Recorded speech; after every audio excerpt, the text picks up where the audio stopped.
Olá, vocês estão no canal dos Irmãos Empreendedores. Hoje nós vamos entrevistar Daniel Gonçalves, ele diretamente de Campinas, eu aqui de Florianópolis e o Gilberto de Pelotas. É a nossa videocast que está no ar. Solta a vinheta.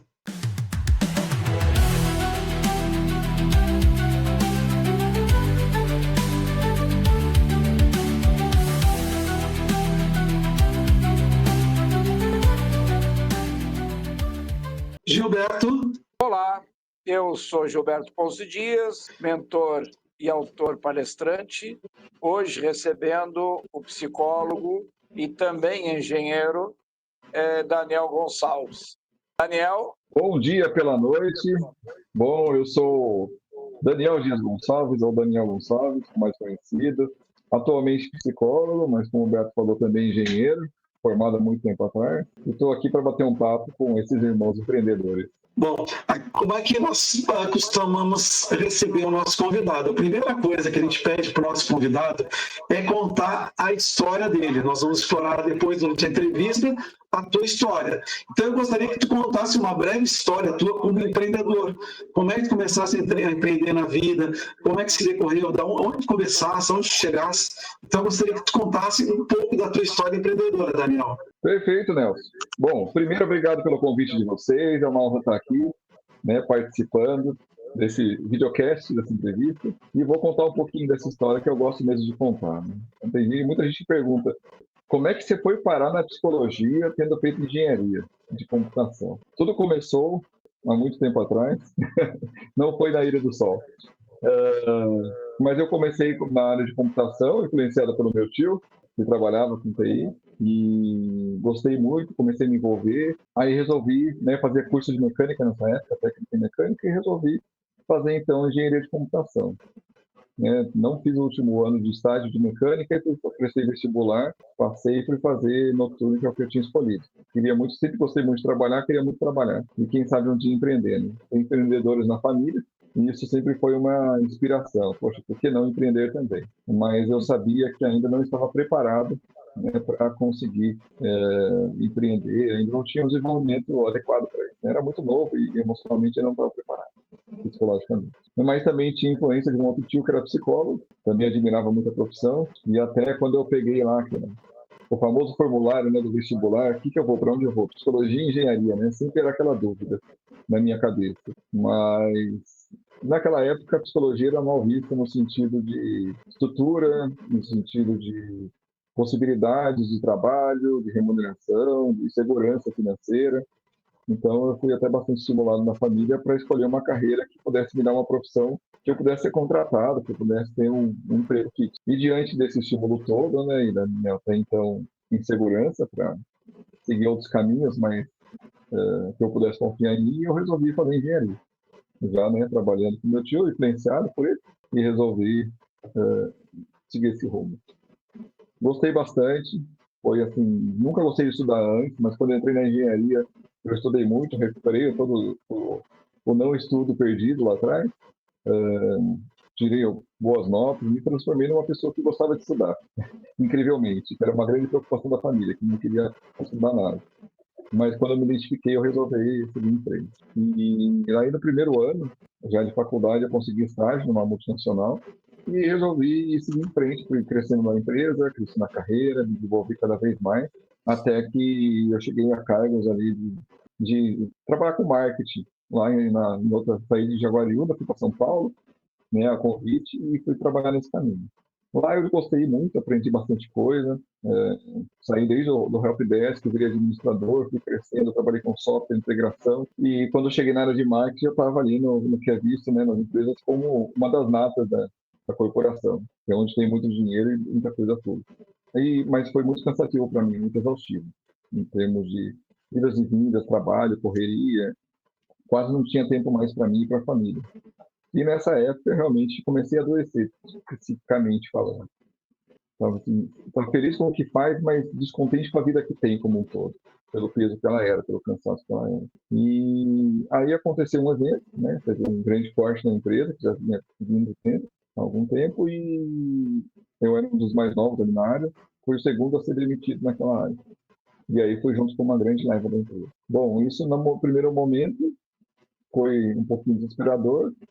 Uma semana depois foi um grande alívio, quando eu comecei a perceber aonde eu estava entrando, né, em termos de qualidade de vida, e para onde eu comecei a voltar quando eu saí da empresa. Eu falei, bom, diante disso, não sei o que faço na vida, né, para onde vou. E nesse meio tempo aconteceram outros eventos particulares muito significativos, foram grandes mudanças que eu tive que fazer.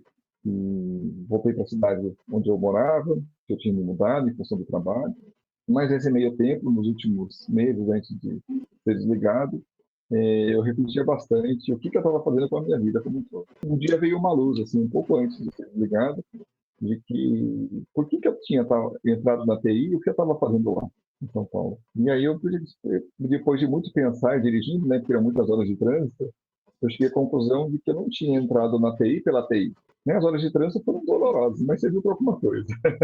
Não era pelo computador, não era pelo robozinho, não era por programação, porque eu nunca gostei de programação. Meu primo me salvou, meu primeiro me salvou várias vezes os trabalhos que tinha que fazer programação. Ele só estava comigo e me ajudando. Aí eu saquei que o que eu gostava, que eu tinha aprendido a gostar, já na época que eu trabalhava com meu tio, onde eu aprendi tudo, eu gostava das relações com as pessoas. Das pessoas chegarem com um problema e a gente discutir, debater, resolver o problema e devolver para ela ou devolver resolvido. E aí, quando eu entrei na multinacional, isso acontecia muito, era o dia inteiro. Eu cuidava de um departamento de 350 pessoas, dando suporte, e eu ia de mesa em mesa, quando chamava. E eu me liguei que muitas vezes eu ia nas mesas, em teoria para resolver um problema, mas em 5 minutos de conversa eu nem botava a mão no computador. A pessoa descobriu o problema, ela mesma, e resolvia o problema dela. Então, aí foi nesses momentos, né, de reflexão no trânsito que caiu minha ficha que o que eu gostava era da relação de facilitar a resolução dos problemas das pessoas. E aí, fatalmente, eu caí na psicologia de novo. Eu falei, não tem jeito. Não. É a psicologia que faz sentido para a minha vida, que sempre foi um plano B na minha vida. Eu fiz engenharia pensando assim, bom, há muitos anos eu vou fazer psicologia, nem que seja como uma realização pessoal, mesmo que não seja profissional. Então, eu não consegui me livrar desse sonho. Ele voltou. Eu tinha me formado em engenharia em 2004. Quando eu saí da empresa foi em 2009. 2010 eu entrei na outra multinacional, trabalhando também aí como gestor de serviços de TI, já não era como técnico. Quando eu entrei, a experiência que eu tinha tido em São Paulo, eu consegui entrar num cargo muito bom lá em Hortolândia, com um salário ali equivalente com o que eu tinha em São Paulo. O que foi até um problema lá para ser aceito pelos colegas, né? Mas é um outro problema forte. E aí, quando eu saí, né, da primeira empresa, eu fiquei um tempo pensando o que eu ia fazer da vida, tentei empreender em algumas coisas, não deram certo, porque não era aquilo que eu queria fazer da minha vida, né? Se empreender, você respira todos os dias aquilo que você decidiu empreender, a sua vida profissional. Você tem que respirar aquilo. Para você respirar todos os dias a mesma coisa, você tem que gostar muito daquilo. E aí, tudo que eu comecei a testar não ia bem, não dava certo. Falei, bom, então eu vou ter que descobrir o que eu vou fazer na minha vida e como. Aí eu comecei no Sebrae para ver como fazer empreendimento, fiz curso no Sebrae, e aí eu caí no Empretec. Não sei quem aqui já fez o Empretec, né? Até por indicação da minha irmã. E lá eu realmente realçou assim, o desejo de empreender, mas em nada daquilo que meus colegas que estavam ali no Empretec queriam empreender. Eles queriam desenvolver a empresa, crescer, ganhar muito dinheiro, ou criar uma empresa do zero. O que veio para mim foi assim, o sonho de ser psicólogo veio à tona e falou, é isso, independente de quanto eu vou ganhar ou não, é isso que eu tenho que fazer na minha vida. Aí eu segui, teve outras relações pessoais que aconteceram. Quando foi em 2011, 2012, por aí, eu voltei a fazer terapia, né? Eu já tinha feito isso na minha adolescência. E aí, quando eu voltei com, assim, essa ideia não saía da minha cabeça, eu fui fazer psicologia. E com apoio terapêutico eu consegui entrar no curso de psicologia em 2013. Foi uma outra mudança grande na vida, teve mudanças pessoais, mudei de cidade de novo, seguindo da empresa que eu tinha entrado em 2010, eu saí de uma em 2009 e entrei na outra em 2010. E lá eu fiquei até 2021. Foram 11 anos que eu fiquei na empresa. E lá eu fiz a faculdade, eu fiz os estágios, eu aprendi, né, tendo que me relacionar com cliente e com departamentos internos e com técnicos que eu tinha que me envolver, e meus gerentes todos. Tive que fazer muitas relações humanas, em geral, gerenciar muitos conflitos. principalmente com o cliente. No começo sofri muito, surtei, quase morri nessas relações, a pressão que era muito grande, a responsabilidade gigante de lidar com grandes empresas nacionais e multinacionais. Mas com a terapia e com a psicologia eu desenvolvi muita ferramenta interna para conseguir lidar com isso e fui mudando o meu lugar dentro da empresa. O meu lugar, a função era a mesma, mas a forma como eu fazia uso da função, interagia com a função com as pessoas mudou. Então, daquela pessoa que se sentia mal e explorada, eu passei a ser, né, o protagonista dessa história profissional. E aí eu comecei a governar o que eu fazia ou não dentro da empresa. Os anos foram passando, 2018 eu me formei, 2019 eu assumi uma posição de liderança dentro dessa mesma empresa e comecei aí a dar treinamento e dar suporte psicológico para meus colegas, que era um grupo de, acho que eram 91 pessoas, mais ou menos. E aí comecei a dar treinamento para eles todos, explicar como é que funcionava, dar um suporte psicológico, ajudei meus gerentes a fazer acolhimento e comecei a desenvolver esse lado da psicologia voltada para o meio corporativo, né? E ajudando essas pessoas que não tiveram essa oportunidade de ter a mesma bagagem que eu tinha, tanto de estudo, quanto de família, quanto de terapia, a sofrer menos, porque aquela posição que a gente ocupava era muito exigida e pouco suportada, né, pela empresa. Aí eu fui crescendo, fiquei nessa posição acho que uns 3 anos. Enquanto isso, em 2018 eu me formei em psicologia, entrei, fiz uma pós-graduação de 1 ano, depois fiz uma especialização de 2 anos. Mas em todo esse período pós-formado, desde fevereiro de 2019, eu peguei minha autorização de psicologia, né, meu CRT, e comecei já a atender à noite, para ganhar experiência, para aprender. Então, eu fazia atendimento à noite, fazia atendimento sábado de manhã, fazia atendimento às 6h30 da manhã, uma vez por semana, fazia supervisão, terapia, tudo para me formar como um psicólogo clínico, porque a área corporativa nunca tinha sido o meu objeto principal de busca. Sempre foi a psicologia clínica, que é hoje que me consome 95% do tempo, onde eu me dedico, onde eu quero ser sempre o melhor profissional que eu puder ser. E foi investindo nisso na carreira, que eu falei, bom, em algum momento eu vou ter que sair da empresa. Começou a se tornar insuportável para mim estar em um lugar onde era me exigido aquilo que a empresa propõe, e eu tenho que cumprir isso, afinal de contas eu estava contratado para isso, versus aquilo que era o meu sonho e a minha realização pessoal, que eu me propus em 2011, mais ou menos, que eu ia fazer isso acontecer na minha vida. Acontecesse o que tivesse que acontecer. E aí eu comecei a elaborar, né, estratégias, tanto de marketing quanto de colocação no mercado, já desde a faculdade. Eu já me posicionei diante de professores, supervisores, como um profissional da psicologia clínica, já me mostrava para eles, comecei a atender, fazer supervisão com eles, fazer supervisão fora. E fui construindo toda uma imagem profissional, até porque na minha família tinha muitos debates profissionais, né, em reuniões familiares, eu tinha um tio que era consultor de empresas, então muita coisa eu fui aprendendo, escutando e absorvendo o que eu deveria fazer se um dia eu quisesse me profissionalizar ou empreender. E aí eu fui fazendo a minha própria estratégia. Falei, bom, eu tenho que construir o meu caminho para eu ser o grande protagonista dessa história que eu estou construindo. Eu tenho que saber todos os detalhes do que eu vivi para eu poder conduzir ela até o fim, né? E respirar isso todos os dias. Eu vou te interromper um pouquinho. Tá? Porque assim, tem algumas coisas no meio dessa trajetória toda que está se contando que me chama a atenção. Como é que é administrar, tu já deu tudo que tu contasse aí, tem 3 transições diferentes já no caminho. Sim. Como é que é fazer essas 3 transições? Porque tu falasse do sofrimento, das dificuldades e tudo. Como é que administra isso? Como é que é deixar de ser engenheiro e ser psicólogo? Como é que se administra essa passagem? Porque é uma coisa que sair das exatas e ir para as humanas. Como é que isso se dá dentro da cabeça e como é que se dá dentro do mundo da família, da onde está inserido? E um detalhe, Nelson, ainda como engenheiro exatas, ele já estava fazendo um trabalho de psicólogo. Então, como é que isso juntou tudo, né? Aí vai da inteligência estratégica que a gente elabora, até né, pela própria história de família, com tudo que tinha, que eu escutava e aprendia. o sonho, e o que eu mais exercia na TI, na engenharia de computação, eu nunca trabalhei como engenheiro. Eu sempre trabalhei com suporte, implantação. Eu aprendi a parte técnica, porque eu tive que aprender a parte lógica, mas o que eu sempre ganhei muito chão era nas relações. Então, isso sempre teve em comum. Eu carreguei de ponta a ponta de toda a trajetória. Então, quando eu falei assim, vou para psicologia, eu falei, bom, para eu chegar na psicologia onde eu quero, porque eu não quero ser um mero psicólogo, eu quero ser um psicólogo de verdade, eu preciso fazer um ótimo trabalho. Como é possível tornar-se um ótimo psicólogo?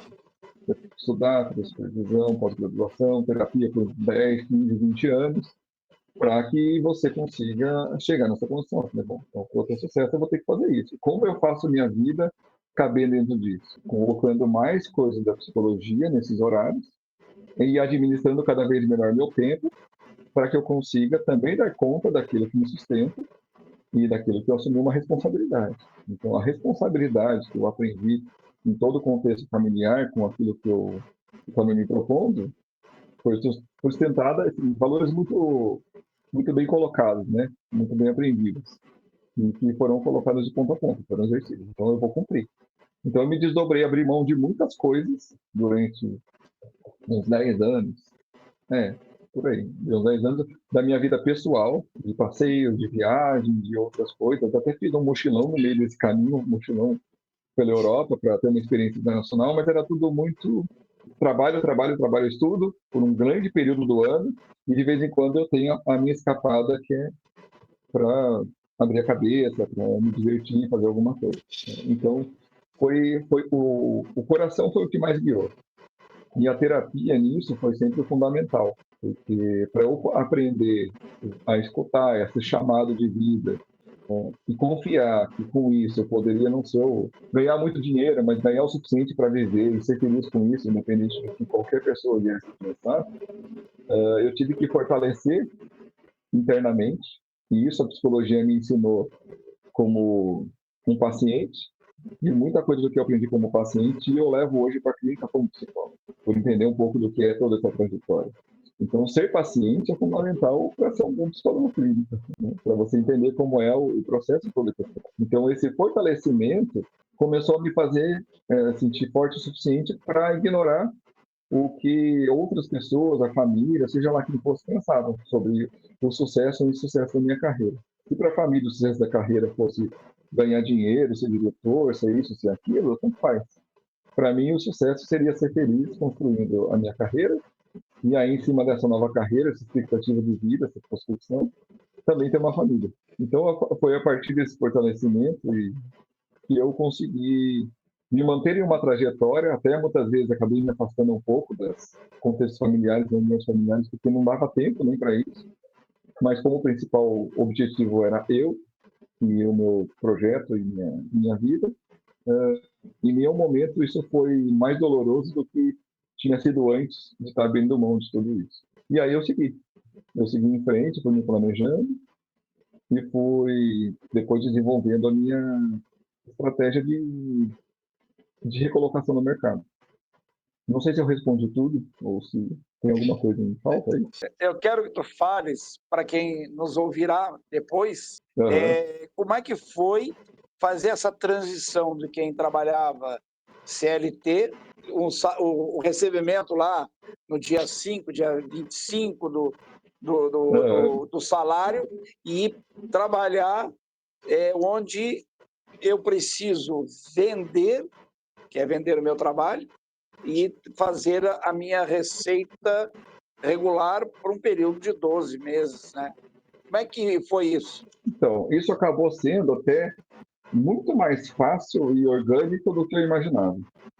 Porque a forma de se vender na psicologia como um bom profissional não é fazendo publicidade nem batendo na porta de ninguém. A gente não pode nem fazer isso, é proibido. Não é publicidade. É o reconhecimento de um bom profissional que faz com que as pessoas venham, por indicação principalmente. E foi sempre nesse caminho que eu segui toda a minha carreira, como na engenharia, na computação. Eu fui encontrando novos espaços, porque as pessoas viam meu trabalho e me convidavam, me levavam, me procuravam para isso. Então, quando eu juntei as duas coisas na minha cabeça, falei, bom, o caminho é o mesmo. que eu vou seguir. Eu só preciso mudar em que área, mais tecnicamente falando, eu vou me aplicar. Então, onde eu vou ser bom? Eu vou ser bom naquilo que eu tenho que ser bom. O resto vai vir como consequência, assim como foi todo o meu período da TI. O subir de cargo, o subir de renda, tudo isso vem em consequência de um bom trabalho construído. Nunca foi em cima de marketing. E o que eu construí para a psicologia foi igual. Então, quando eu cheguei num ponto que eu olhei assim por meu bem na empresa, meu bem na psicologia, o risco que eu ia ter versus o risco que você tem o tempo todo numa empresa. Eu já tinha sido mandado embora uma vez. Quando a empresa não estava bem, ela foi lá e falou, tchau. Eu poderia ser mandado, assim, ficar sem cliente, sem paciente, como psicólogo também, mas também ia ficar sem renda do mesmo jeito. Eu me lembro claramente, quando eu entrei na multinacional a primeira vez, o primeiro mês foi uma tortura. Passar 8 horas por dia, num lugar totalmente fechado, com janelas fechadas, só ar-condicionado, aquele monte de mesinha, num estábulo de cavalo, trabalhando. Eu ainda dava bastante, porque era suporte, andava bastante. Mas era uma tortura, sempre foi uma tortura, viver preso. Né? Quando eu fui para São Paulo, eu tinha liberdade, ia no cliente, ia em feira resolver problema. Quando eu fui para trabalhar em Hortolândia também, na segunda empresa, na segunda multinacional, também eu ia para cliente, trabalhava um dia de casa, ia na mesa dos outros. Eu tinha mais mobilidade, coisa que eu perdi. Então, quando eu venci o medo de que eu teria segurança e capacidade suficiente para produzir renda, no mínimo para me manter com o mesmo nível que eu já tinha, me tornar autônomo e sair do CLT, foi um prazer tão grande que eu nunca senti falta. Foi assim, quando eu recebi o meu primeiro pagamento em dinheiro, meu primeiro paciente que eu tive quando saí da faculdade, já foi uma realização, né? Até hoje me lembro, ali da cédula na minha mão. Eu falei, bom, é possível. Então é uma questão de tempo e realmente de estratégia e de construir um caminho sólido, assim como eu construí na TI. E eu fui construindo. Até que um dia eu falei, o que eu ganho hoje, com o pouco horário que eu tenho, se eu expandir meus horários, e eu já tenho procura suficiente, porque eu tenho que passar para outras pessoas para ter mais horário, dá tempo de eu, assim, tirar um dinheiro da saída da empresa, receber o meu dinheiro que eu tenho, me manter por um tempo, subir um pouco minha renda e ficar pelo menos a 0 a 0 um pouco abaixo. Eu me planejei para tudo isso para ter um dinheiro para isso. Até o Vale Refeição eu guardei, basicamente, como era pandemia ainda, eu guardei por mais de um ano, economizei muito. Então, quando eu saí, eu usei o Vale Refeição ainda por uns 6 meses. Isso tudo fez parte de um plano estratégico. Economizo aqui para sobrar lá na frente para eu ter como necessidade. Então, foram 6 meses que eu não precisei tirar dinheiro do bolso para comer. O VRzão estava contando ali o tempo todo. E quando eu saí, eu já fui ampliando a minha agenda, e aí conversando com as pessoas que já me conheciam, que eu estava com a agenda mais aberta, fui fazendo esse tipo de marketing interno com pessoas que já confiavam no meu trabalho, né? E aí me coloquei no LinkedIn, me coloquei no Instagram, assim, que eu já tinha feito a grande virada de chave que eu estava me dedicando. Eu vou puxar um gancho que é interessante aqui no que o Daniel está falando, porque ele falou de toda essa coisa de andar pela parte da empresa, a parte empresarial. Eu vou olhar não pela parte financeira, mas pelo lado de quem olha essa parte das pessoas. Como é que fica agora o Daniel diante do que está acontecendo agora em relação à NR1, que mudou e que tem esse olhar que tu comentasse, quem sentiu na pele que sentisse, como é que é esse olhar para fora, olhando a NR1. Depois o Beto volta, vai ser só porque eu não podia perder esse gancho. A NR1, eu acho que é a grande realização de muita gente que não aguenta mais viver trabalhar numa posição que é eixo principal de muitas áreas e que aquilo uma cobrança enorme, é muito exigente. Esse problema que a gente já viu o tempo todo. Né? Inclusive, eu cheguei a fazer o treinamento que eu desenvolvi lá, era para ajudar a fortalecer os meus colegas, a eles conseguirem se posicionar de uma maneira de sofrer menos lá dentro. Até eu cheguei a pensar em desenvolver um projeto interno para ajudar o desenvolvimento, a sensibilizar mais a linha executiva, mas eu cheguei à conclusão que aquilo não seria usado a favor da gente, seria usado a favor deles para outro motivo. Eu falei, então não vai valer a pena. Não compensa, porque lá o tiro vai ser pela culatra. Então, eu acho que a NR1 é o princípio de um respeito e de uma humanização de muitos cargos que as empresas têm e que não se percebe o quanto emocionalmente as pessoas estão sendo consumidas. Porque a questão de avaliar o psicológico das pessoas é muito mais recente numa empresa, 10 anos que começou acho que falar sobre isso. A N1 vem para constatar, né, para mostrar o quanto as pessoas foram deterioradas ao longo dos anos com um trabalho que não só fisicamente, porque cada vez menos a gente sofre fisicamente no trabalho, mas sofre muito mais psicologicamente. Os trabalhos são muito mais leves hoje, fisicamente falando. Mas emocionalmente você passa o dia todo processando, hiperprocessando, e tendo relações muitas vezes conflituosas. Então eu acho que a NR1 é uma faísca ainda, mas que vai dar bastante abrangência. É algo que eu não comecei a trabalhar ainda, até dou treinamento, dou palestras sobre saúde mental, tudo, mas como eu ainda tenho bastante desejo pela área clínica e ênfase nisso, eu não estou planejando como é que eu estou fazendo isso de uma maneira que eu não perca a qualidade da clínica, para que eu possa atuar nisso. Não tenho pressa. Aprendi nesses anos todos que a pressa seria um grande buraco para mim. Então, eu vou fazer isso, vou incluir isso no meu catálogo, né, no meu portfólio, mas está entrando isso numa velocidade que eu consiga administrar em paralelo para ter qualidade nos dois lados. Eu vou perguntar para o Daniel. Eu, como o Nelson, fomos CLT até aproximadamente os 40 anos de idade. Depois disso, a gente a produzir o nosso... Não que a gente não produzisse onde a gente estava CLT, mas a gente tinha que pensar todos os dias como as coisas aconteceriam no futuro. A idade tem a ver com isso, Daniel? Quando o momento da tua virada de chave e foi amadurecendo para chegar nesse momento, bom, agora é a hora, independentemente de onde eu estou? Sim, tem um lado da idade. No começo tudo parece fácil, né? Adolescente acha que tudo é fácil, tudo vai se resolver e rapidamente tudo muda. Mas dois fatores são muito importantes, tanto para essa mudança quanto para a psicologia.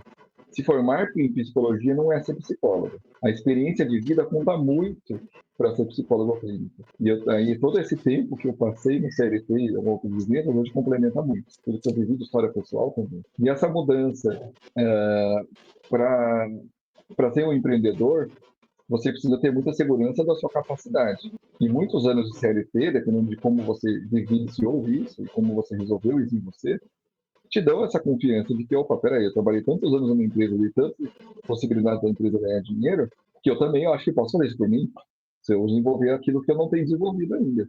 Então, uma coisa ajuda a alavancar a outra. Para quem já não nasce com esse eixo, com essa força já de empreendedor desde pequeno, né, ou com essa segurança da sua própria capacidade, esse percurso é importante, é válido. E a própria maturidade que você adquire da experiência nas empresas, da certeza do que você sabe fazer, da certeza do que você gosta da sua vida, do que você não gosta, por exemplo, deu o limite de ser funcionário e trabalhar em empresa, assim, para mim. Os últimos 3 anos eu falei, estou suportando, levava isso direto em terapia, estou suportando estar aqui porque eu preciso. Era uma necessidade estratégica, mas foi um suportar, não era um desejo de estar ali. Então, até para ter essa maturidade, os anos de experiência foram mostrando que tem coisas que você tem que esperar. Você pode alcançar, pode, vai trabalhando todo dia um pouquinho, todos os dias um pouquinho para chegar lá. Mas você tem que esperar o momento certo. E o momento certo é aquele que eu não sei se foi assim para vocês, mas que o coração diz, é agora.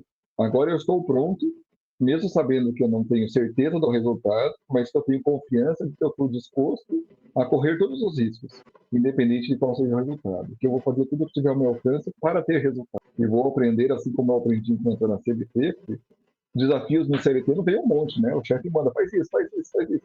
Se a gente aprendeu isso lá dentro da empresa, pode aprender fora. Isso bate no coração, foi quando veio na minha cabeça. Agora é a hora. E falei, tanto faz o que vai acontecer daqui para frente, mas se eu fizer isso que eu estou me determinando, eu sei que eu nunca vou me arrepender. Uma das minhas especialidades que eu incorporei durante a minha vida de trabalho foi fazer planejamento. Eu planejei várias etapas da minha vida, onde eu queria chegar, sem que tivesse uma meta muito definida, mas o objetivo eu sabia qual era e eu sabia onde queria chegar.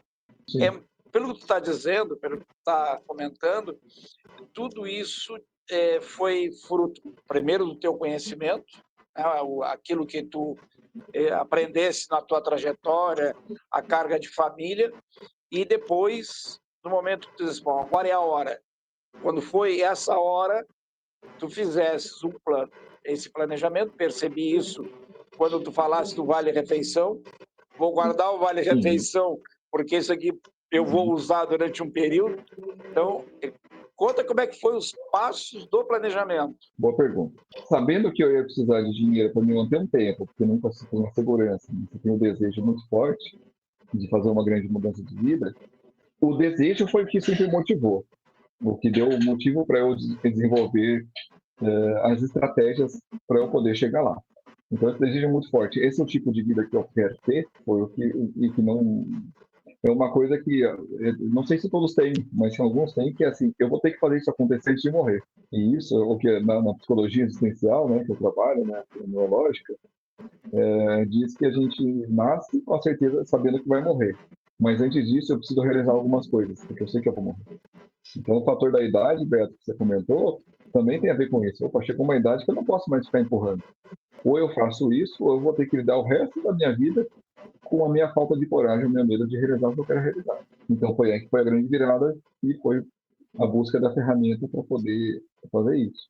Mas aí, voltando para a estratégia, uma foi posicionamento, claro, até dentro da empresa que eu trabalhava, já conversando com as pessoas, lidando com elas com um lado muito mais psicólogo do que com um lado mais técnico, acolhendo, dando feedbacks no sentido profissional mesmo, até com o cliente, a forma de abordar o cliente foi muito mais estratégica emocionalmente do que técnica, tanto que depois eu fui passando para posições de gestão dentro do cliente.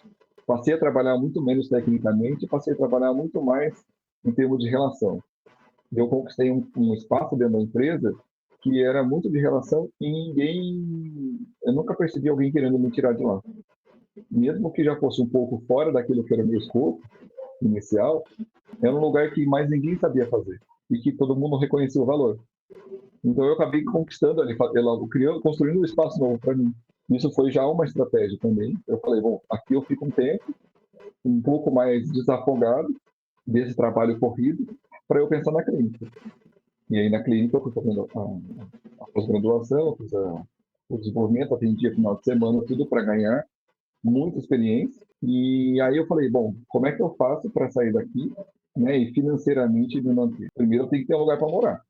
Então, para eu conseguir comprar um apartamento, por exemplo, eu preciso ter crédito.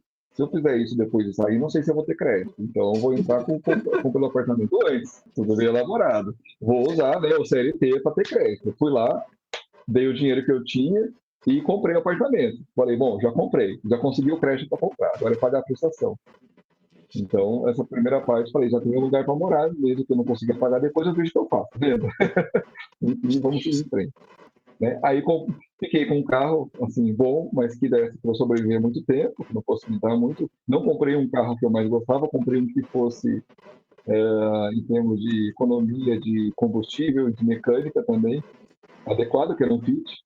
Pensei nisso também. Custo-benefício ótimo, fico com esse daí um bom tempo. Não vai me dar dor de cabeça. Padrão de vida de supermercado, de passeios, o mais econômico que eu podia. Aprendi a viver com isso, né? Até porque era pandemia, não dava para gastar muito também. Não tinha muito o que fazer, né? Nessa época. O que mais? Fiz a questão do VR, fiz uma poupança do jeito que eu podia e aproveitei uma grande oportunidade de um PDV, né? Plano de demissão voluntária. Que nem estava tendo isso, mas eu podia aproveitar isso. E havia aquela insegurança, o que eu vou fazer, né? Como é que eu vou garantir?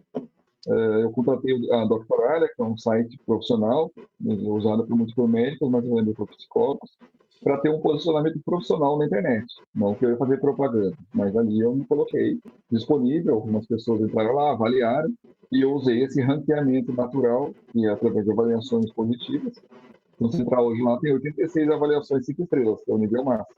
Trabalhei para tirar as certificações deles, assim, de qualidade. Então, todo virada de ano, eles avaliam o profissional que atingiu as metas dele, que teve bons resultados, avaliado pelos pacientes, então por 4 anos seguidos eu consegui ter o certificado, né? Os 2 primeiros anos eu estava dentro da empresa, depois eu não estava mais.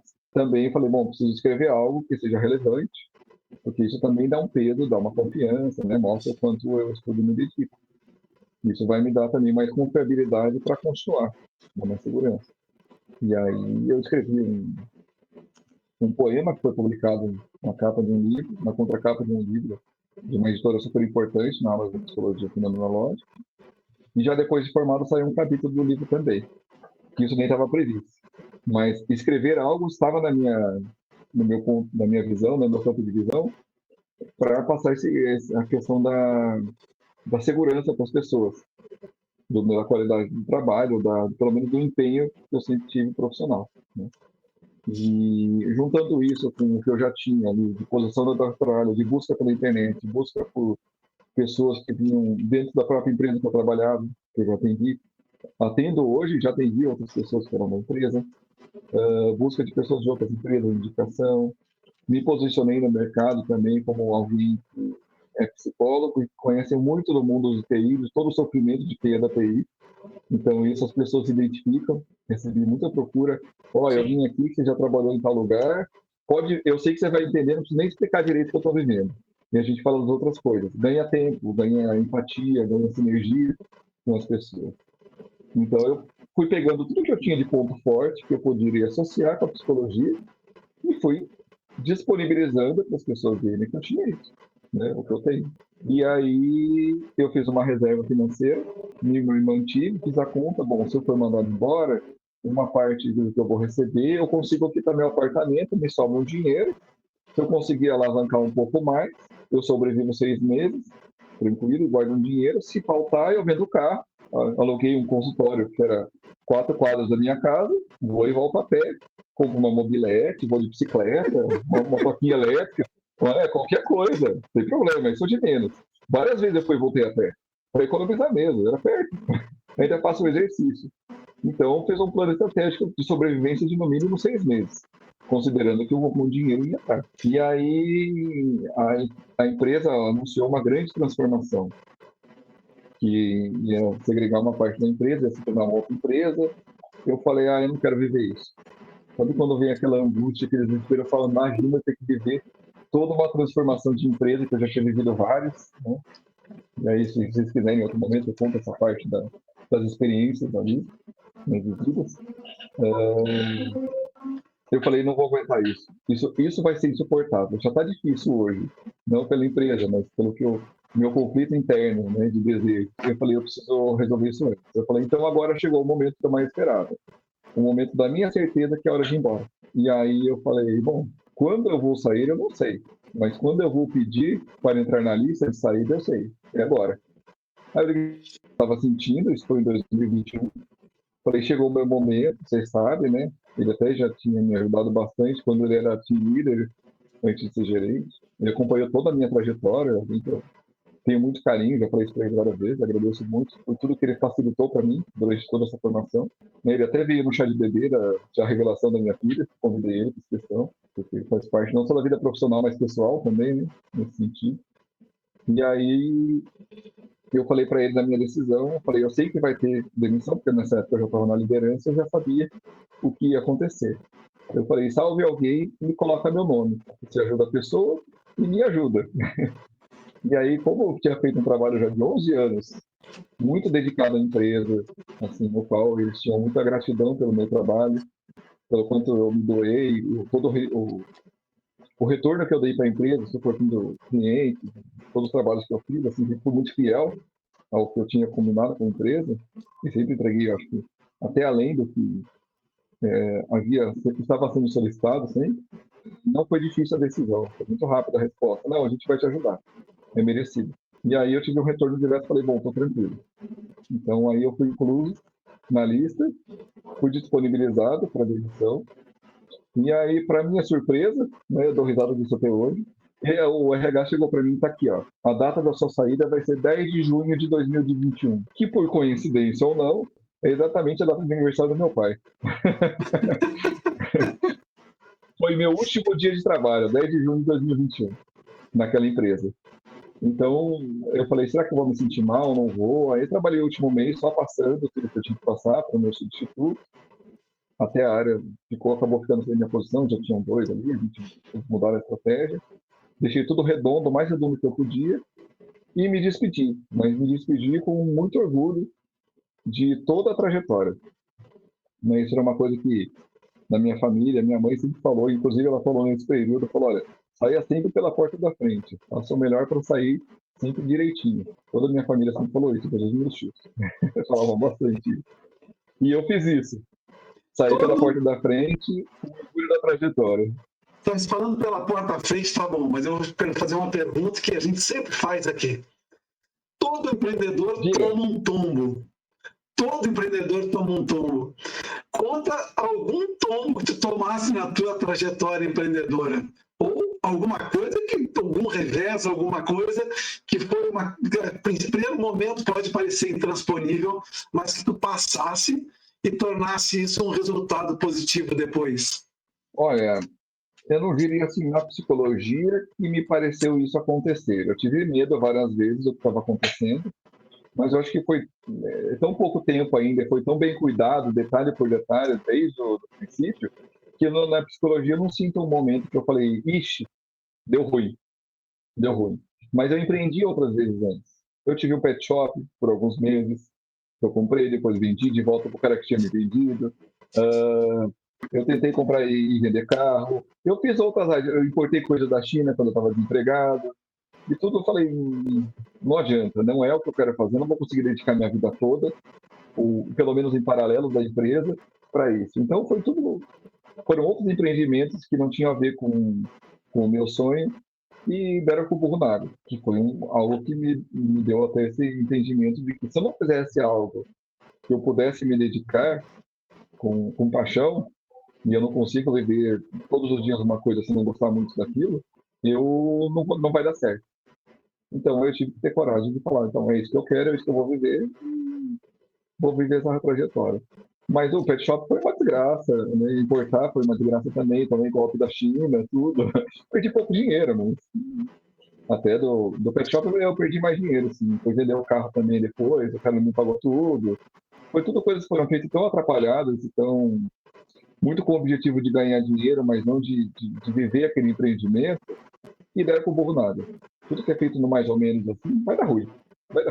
Fala agora um pouco sobre um novo projeto para frente, porque vou falar, eu com uma idade, né? A gente começa a conquistar muito conhecimento e eu ouso dizer que conhecimento, construção de conhecimento que não for compartilhado, ele não tem utilidade nenhuma. Né? Então, Sim. Se eu conquistei um conhecimento a vida inteira, eu tenho que compartilhar esse conhecimento. E uma das maneiras que a gente tem para isso é palestra. Como é que está se preparando palestras prazo curto, vamos falar curto, 1 ano, e longo é infinito, porque enquanto a gente estiver de pé, eu e o Nelson temos uma experiência histórica que um senhor com 82 anos, ele vendia a janela dele, que ele dizia. Eu conto a minha história pelo Brasil todo. Então, isso serviu, inclusive, de inspiração para mim. Como é que tu enxerga o teu curto prazo, 1 ano e depois o infinito? Curto prazo, a parte de palestras começou desde que eu saí da empresa, né, e me tornei autônomo. Falei, eu fiquei muito investindo na clínica para me desenvolver bem. Hoje eu já me sinto muito mais seguro na clínica, por tudo que eu já vivi, a capacidade, os resultados que eu fui vendo nos pacientes que passaram comigo. O resultado foram me dando mais certeza, falei, estou no caminho certo, estou indo bem. Aí eu falei, bom, agora é hora de investir no segundo projeto, que tem a ver com a psicologia, que são palestras e treinamentos. Eu dei treinamentos e dei palestras na empresa que eu trabalhava, pela própria empresa. Fiz um projeto com um colega meu de faculdade, a gente fez palestras em várias escolas públicas da região, gratuitas, até hospital, para levar conhecimento para a gente também ganhar conhecimento, né? Ganhar experiência com isso. E aí, quando foi final do ano passado, eu falei, bom, tá na hora de... Eu já estava num consultório particular, o mais novo que eu mudei em agosto do passado. Né? Eu sempre investi em ter uma sala própria.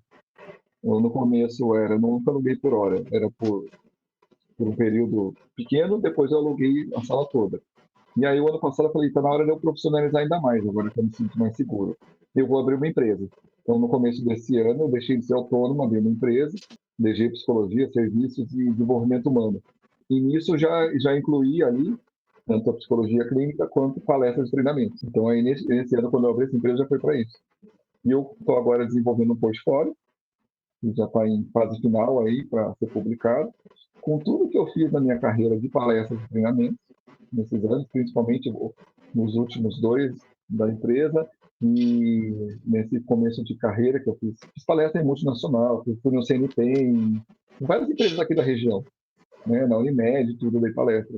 E falei, vou aproveitar tudo isso que agora eu construí de bagagem como autônomo, que foi mais uma experimentação de mim mesmo como essa nova função, que não é CLT, né, esse novo modo de trabalhar, e vou colocar isso. Então, colocando isso no papel agora, para me projetar também nessa segunda vertente dentro da minha área de exploração, né? Exploração do meu conhecimento, que vai ser continuar com a clínica e as palestras. Por exemplo, essa sexta-feira agora eu vou dar um treinamento numa empresa em Valinhos, que é uma consultoria, e é um treinamento sobre manejo de conflitos. Eles dão consultoria e existem muitos conflitos entre sócios, entre familiares da empresa. Então, estou elaborando, um pouco antes daqui, eu estava lá sentado elaborando como vai ser a dinâmica de um treinamento que é um pouco teórico, depois a gente vai ser mão na massa. Vou dar para eles um roteiro de como fazer e também a gente vai fazer uma simulação de uma dinâmica de conflito para eles aprenderem a mediar, o passo a passo. E eles mesmos vão elaborar depois um roteiro final de como eles vão vivenciar isso no dia a dia. Então, tem advogados, tem consultores financeiros, tudo que vão aprender como que eles vão mediar para eles ganharem tempo e qualidade de trabalho deles, é para vender isso. Né? E ficou acordado que, se eles gostarem, eles também vão, como eles são consultores, vão vender também esse produto como um parceiro. Então, eu estou me desenvolvendo dentro do que vou experimentar esse ano para ver onde eu me dou melhor, qual tipo de treinamento, qual tipo de palestra, por todos que eu já vivi, para daí, a partir de quando começar a vir, isso não tem nem mais uma data, eu vou fazer mais isso. Dentro do tempo que eu tenho livre, eu tenho uma janela livre da semana, do qual eu não faço atendimento. Tem uma janela de respiro, de recuperar a minha sanidade mental, para até manter a qualidade do trabalho. Então, no meio da semana, eu tenho uma pausa de algumas horas, do qual eu vivo, fico com a minha filha pequena, que tem 1 ano e 1 mês agora. Eu resolvo coisas de casa, resolvo outras coisas que é uma forma de preservar a qualidade. Super importante isso. E eu fui descobrindo que fazer palestras também renova a minha saúde mental. Eu saio do eixo de estar dentro de uma sala, vou para dentro de uma empresa, eu elaboro um treinamento em casa, eu discuto com a minha esposa uma forma de fazer isso, eu discuto com pessoas que eu conheço, né? Minha esposa é psicóloga também, né? Então, como que eu vou elaborar isso? Trabalho em empresa também. E esse pensar diferente e pensar em formas de levar o conhecimento para as outras pessoas renova o meu pensamento, me descarrega.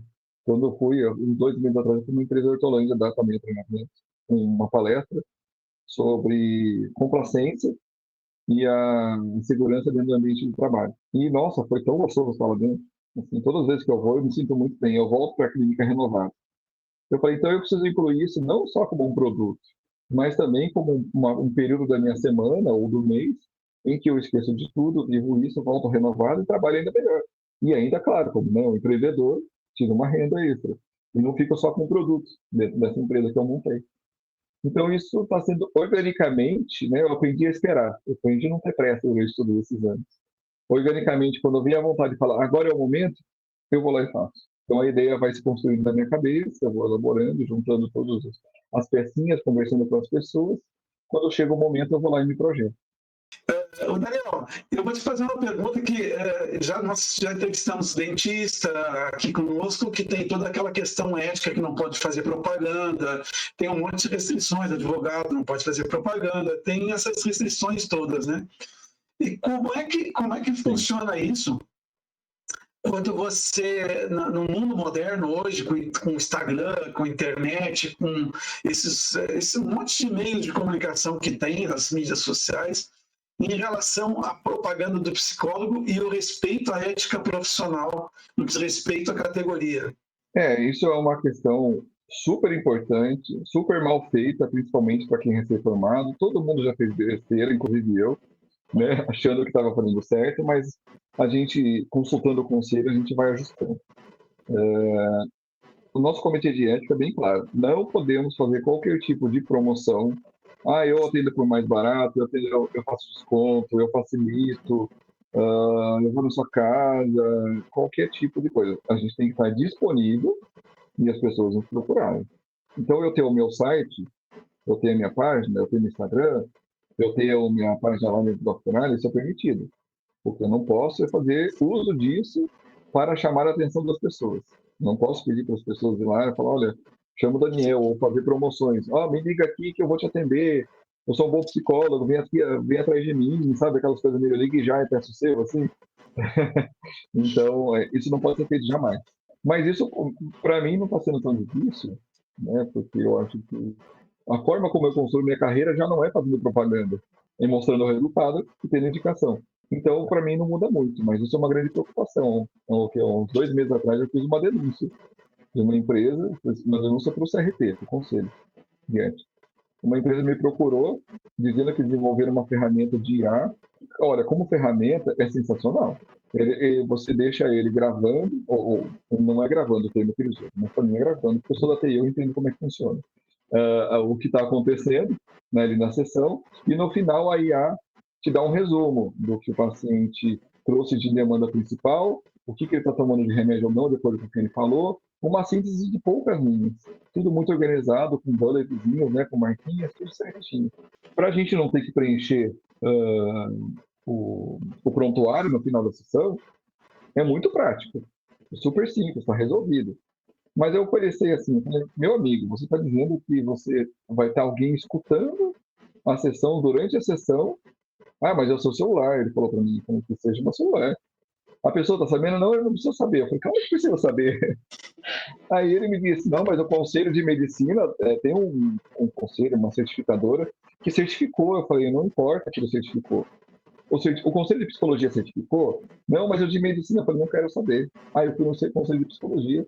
Ele falou, não pode. Eu falei, então eu estou abrindo uma denúncia. Abra uma denúncia, está aqui, ó. A empresa tal, que minha assessora foi tal número, está aqui, ó. Eles estão vendendo isso aqui como uma grande revolução.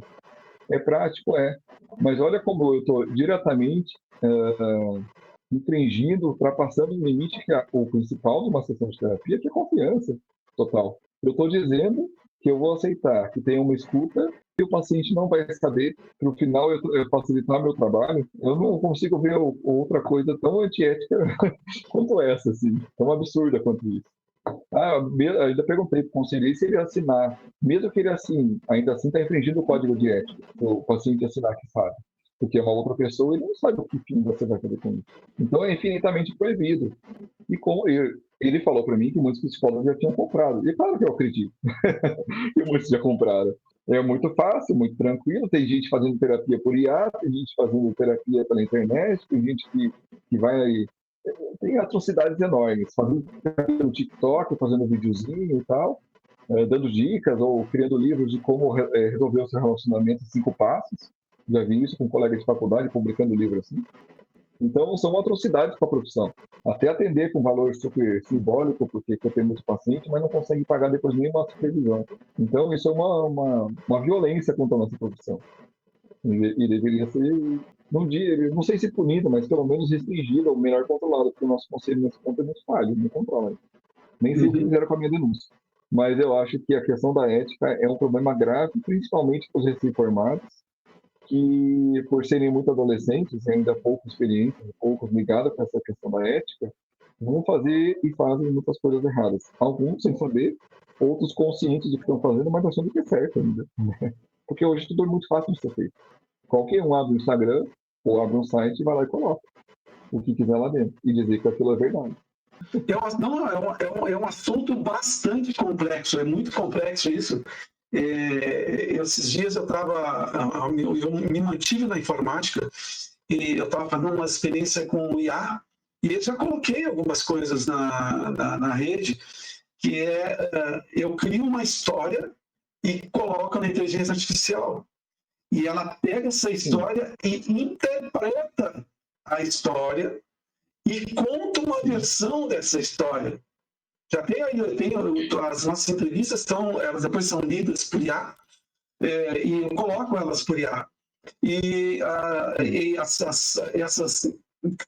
faz uma interpretação daquilo que aconteceu. É realmente chocante o negócio. É forte. Não é? Ela não tem, né? A IA hoje, espero que nunca tenha, a capacidade de compreender o que é o ser humano. Interpretar é uma coisa, interpretar é com base no conhecimento da pessoa que está interpretando.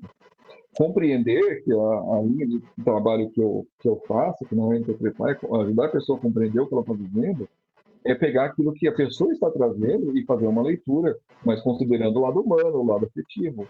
E nenhum computador sabe fazer isso. E espero que nunca aprenda, porque vai ficar mais absurdo ainda. Então, assim, é um grande tiro no pé achar que a IA vai resolver todos os problemas. Ou talvez daqui uns 20 anos, 30, resolva, não sei. Mas hoje, acreditar que isso é bom, que isso vai ajudar, ou que até vou na IA e faço umas perguntas, ele me dá umas dicas boas. Pode até me dar, mas às vezes o seu amigo no bar vai te dar uma dica mais interessante, porque ele é humano. A IA vai te dar dicas muito baseadas em racionalidade. Então é muito, extremamente perigoso. Antes da gente encerrar, nós costumamos fazer a venda do peixe. Nelson, Sim. pode ser, né? Sim. Nelson, Ele pode ser?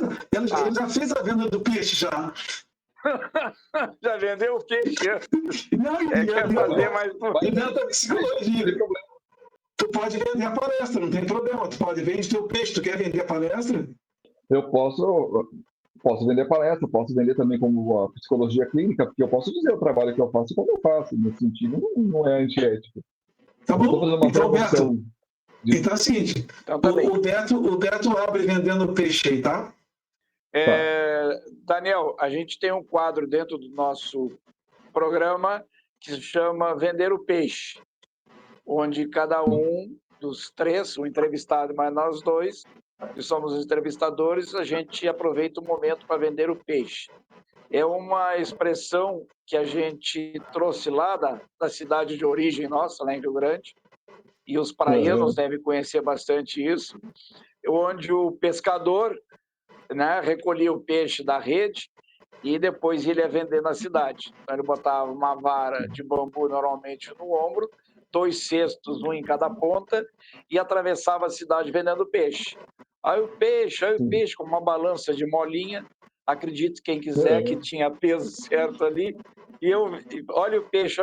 Então, aproveita para vender o teu peixe dentro daquilo que, dentro do Conselho de Ética, é permitido. Aprendendo a vender peixe. Bom, eu acho que eu já falei bastante sobre a questão da ética e da preocupação com os meus atendimentos, com os meus pacientes, com o estudo, com o sigilo. Eu acho que isso é o principal cartão de visita de um psicólogo clínico de qualidade, e já tem indicações de pessoas que eu considero de grande peso. Então, eu acho que eu estou caminhando nesse sentido. Eu invisto bastante em estudo, eu invisto bastante na ética, eu invisto bastante em supervisão, em terapia. Então, tudo bases para que a gente consiga ser sempre o melhor profissional possível e levar sempre para dentro da clínica a melhor condição profissional para o paciente, o desenvolvimento dele. Porque o psicólogo ele não vai levar para dentro do consultório as expectativas dele. Ele vai levar aquilo que o paciente precisa, não o que ele quer. A minha esposa sempre falou: não aceite um paciente se você aceitar ele ou então na sessão pensando no dinheiro. Ou se ele estiver atrasado com dinheiro, se isso te incomodar, não atenda, remarque. Porque o dinheiro ou a sua necessidade nunca pode vir à frente da necessidade do paciente. E eu acho que isso é muito ético, muito certo, e eu acho que isso tem me ajudado a conseguir construir um trabalho muito bom. E além disso, pensando em toda a minha experiência profissional e de vida, né, mais de 20 anos em multinacional, eu estou explorando agora, como eu falei, a questão, né, abrir empresa para explorar a questão das palestras profissionais, saúde e bem-estar, NR1, começando a estudar agora sobre NR1, mas você vai estudar como funciona a questão política, né, e treinamentos como esse, por exemplo, né, de gerenciamento de conflitos, de como lidar com as questões emocionais diante, por exemplo, de crises no ambiente de TI, que é o treinamento que eu já dei, e eu conheço bastante sobre isso, tenho uma experiência prática. Eu falo bastante sobre saúde mental, sobre relações interpessoais. Já dei palestras muito em escolas para adolescentes, que eu gosto bastante, de lidar com eles, e faço isso gratuitamente, ainda vou continuar fazendo, que é um projeto que eu tenho. Acho que daqui 1 ou 2 anos talvez ele se desenvolva, que a ideia é desenvolver um projeto social também, ou me associar a um projeto social e trabalhar lá dentro. Eu faço atendimentos hoje que são para pessoas com real necessidade que têm real interesse. Quando a pessoa demonstra interesse, eu atendo até gratuito, não tem problema com isso. Eu não estou vendendo uma preocupação, uma vivência genuína para a família de fazer um trabalho social. Então, a profissão para mim hoje é uma coisa, como psicólogo, é uma vivência diária. Não é só um ganha-pão. Por ser uma vivência diária, atender uma pessoa que necessita é até um prazer. E é uma forma de ajudar a população, né? Pessoas com saúde mental em dia são muito melhores para si, para a própria família e para todo mundo. Nos próximos anos vão ser melhorando nisso, desenvolvendo as palestras para empresas e treinamentos para empresas. Então, vou fazer um agradecimento a vocês. Agradecer ao Daniel por ter vindo ao canal, ao tempo que ele dispensou para nós e também ao tempo que nós tivemos que encaixar na agenda do Daniel para poder entrevistá-lo. Agradecer muito. Dizer para vocês se inscreverem no nosso canal, nos seguirem aqui no YouTube, nos nossos canais no Instagram, que estão aí escritos na tela, e convidar vocês para os próximos programas que vêm por aí, cada um melhor do que o outro. Quando eu colocar a entrevista no ar, contrário aos psicólogos, no final vai ter um resumo feito por inteligência artificial. Oportunidade que o Daniel nos deu, que isso enriquece para nós, os entrevistadores, os irmãos empreendedores, e enriquece quem nos ouve, porque aquele que está nos ouvindo, ele vai entender a mensagem que foi colocada.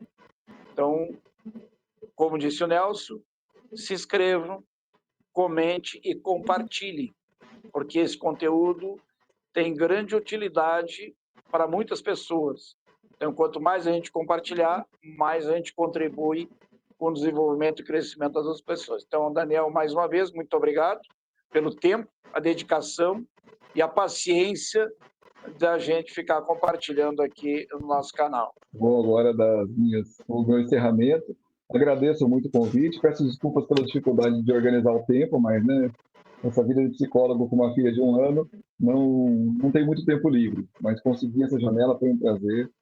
Aprendi muita coisa com as perguntas e tendo que elaborar respostas, eu acho que é super importante. Assim. Dei algumas aulas em algumas faculdades nos últimos anos, pouquíssimas, assim, bem pontuais, por convite de colegas para falar da prática clínica, e sempre aprendi muito falando sobre isso, quando você tem que pensar sobre aquilo que você está vivendo. E agora aqui eu tive que rever a minha trajetória, falar sobre isso, me deu mais propriedade ainda, até mais confiança sobre aquilo que eu já vivi e dos próximos passos que eu quero dar. Porque algumas perguntas deram até refletir, poxa, para onde eu estou indo, né? O que eu vou fazer com isso? Para onde eu vou? Então, assim, é muito gratificante e enriquecedor. Agradeço a oportunidade e parabenizo vocês pelo trabalho que estão fazendo, dando as oportunidades para as pessoas e vocês, como sempre, né, sem parar de se desenvolver, criando e construindo cada vez mais coisas novas. Tá ok? Nós fazemos o nosso abraço virtual. Eu, Gilberto, fazemos um abraço virtual, tá? Que é um abraço presencial. Eu vou soltar a vinheta e a gente fica uns segundinhos batendo papo fora da tela, ok?